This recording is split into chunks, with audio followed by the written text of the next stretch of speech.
Hello dears, ഇന്ന് നമുക്കൊരു കുട്ടി ഡേ ഇൻ മൈ ലൈഫ് കാണാം. രാവിലെ തന്നെ ഞങ്ങളുടെ ഇവിടെയൊക്കെ നല്ല മഴയാണ് കേട്ടോ. ഞങ്ങളുടെ ഇവിടെ മാത്രമല്ല, കേരളം മൊത്തത്തിൽ മഴയാണെന്നാണ് ന്യൂസിലൊക്കെ പറയുന്നത്. അപ്പോൾ ആ മഴയാണ് നമ്മുടെ ഇവിടെയും പെയ്യുന്നത്. മഴയാണെങ്കിലും നമുക്ക് മടിച്ചിരിക്കാൻ പറ്റത്തില്ല. ഒരുപാട് ജോലികളുണ്ട് കേട്ടോ ചെയ്തു തീർക്കാനായിട്ട്.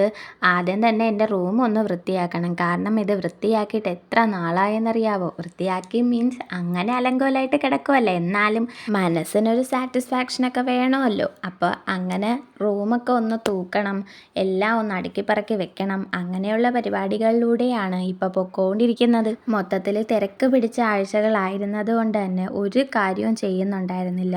സാധാരണ വീക്കെൻഡ്സിലൊക്കെയാണ് ഇതുപോലെയുള്ള ക്ലീനിങ് പരിപാടിയൊക്കെ ചെയ്യുന്നത്. പക്ഷേ ഇപ്പം 2 ആഴ്ചയായിട്ട് വീക്കെൻഡ്സിൽ ഇതൊന്നും ചെയ്യുന്നുണ്ടായിരുന്നില്ല. ഫുൾ പ്രാക്ടീസ് ആയിരുന്നു. ഇപ്പം അതൊക്കെ തീർന്ന സ്ഥിതിക്ക് ഇതൊക്കെ ക്ലീൻ ചെയ്യണമല്ലോ. പിന്നെ എല്ലാ പരിപാടികളും ഒക്കെ ഒന്ന് കഴിഞ്ഞ് വന്നപ്പോഴത്തേക്ക് ക്ഷീണമായി. പക്ഷേ നമുക്ക് പഠിക്കാനുണ്ട്.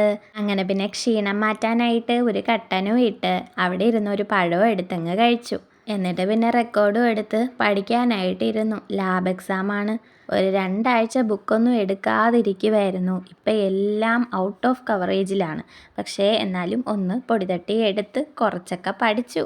ഇനി അടുക്കളയിലോട്ട് ചെന്നപ്പം ഇന്ന് എനിക്ക് അടുക്കളയിലുള്ള കോൺട്രിബ്യൂഷൻ വെണ്ടയ്ക്ക മെഴുക്ക് പുരട്ടി ഉണ്ടാക്കലാണ്. അപ്പം അതിൻ്റെ പരിപാടികളിലായി. പിന്നെ ചോറും ഒക്കെ ഉണ്ടതിന് ശേഷം നമുക്കൊന്ന് പുറത്ത് പോകണമായിരുന്നു. ആറ്റിങ്ങൽ പോകേണ്ട ആവശ്യമുണ്ടായിരുന്നു. അനിയൻ്റെ ട്യൂഷനിൽ പോകണമായിരുന്നു. അങ്ങനെ അവിടെ പോയി അവനെയും പിക്ക് ചെയ്തിട്ട് നമ്മൾ നേരെ വീട്ടിലോട്ട് വന്നു.